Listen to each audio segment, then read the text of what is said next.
بسم اللہ الرحمن الرحیم صلو علی الحبیب صلی اللہ تعالیٰ علی محمد۔ راشد عطاری نیو فتویٰ لے کر پیش خدمت ہے۔ قادیانیوں کے ساتھ تعلقات رکھنے کا حکم کیا فرماتے ہیں علماء دین و مفتیان شرعیہ اس مسئلے کے بارے میں کہ ایک شخص کا مرزائیوں کے ساتھ اٹھنا بیٹھنا ہے اور مرزائیوں کی خوشی غمی میں شریک ہوتا ہے، تو قرآن و سنت کی روشنی میں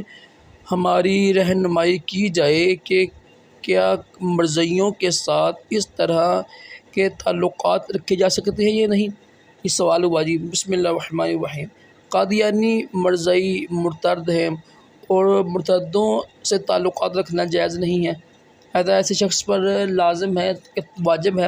کہ وہ اپنے اس فعل یعنی اس عمل سے توبہ کرے اور آئندہ کے لیے قادیانیوں سے تعلقات ختم کر دے۔ کتاب رضویہ میں کئی مقامات میں مرتد کے احکام بیان کرتے ہوئے سیدی اعلیٰ حضرت امام اہل سنت امام احمد رضا خان رحمۃ اللہ تعالیٰ علیہ ارشاد فرماتے ہیں، مثلاً فتاویٰ رضویہ کی 14ویں جلد میں ہے، میرا شعبہ اس سے دور بھاگنا اور اسے اپنے سے دور کرنا، اس سے بغض، اس کی اتنا توہین کرنا، اس کا رد کرنا فرض ہے، اور تقویت یعنی احترام کرنا حرام، اور سلام کرنا، اس کے پاس بیٹھنا حرام، اس کے ساتھ کھانا پینا حرام، اس کے ساتھ شادی بیاہ حرام، اور قربت زنا خاص ہے،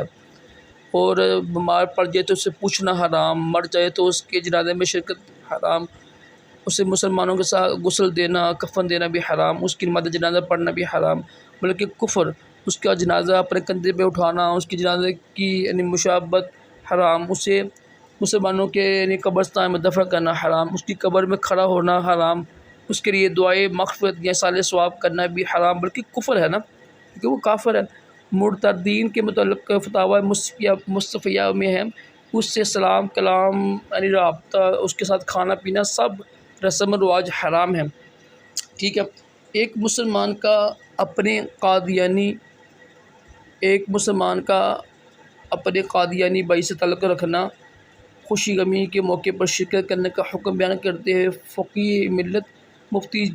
جلال الدین امجد رحمۃ اللہ ارشاد فرماتے ہیں، قادیانی کے بھائی کا اعتقاد انقیاد یعنی ان سے اگر مذہب اہل سنت کی جماعت کے مطابق ہے تو بہرحال وہ سنی ہے، لیکن اپنے قادیانی بھائی سے میل جول اور آمد و رفت رکھنا تو سخت گناہ گار ہوگا۔ ٹھیک ہے۔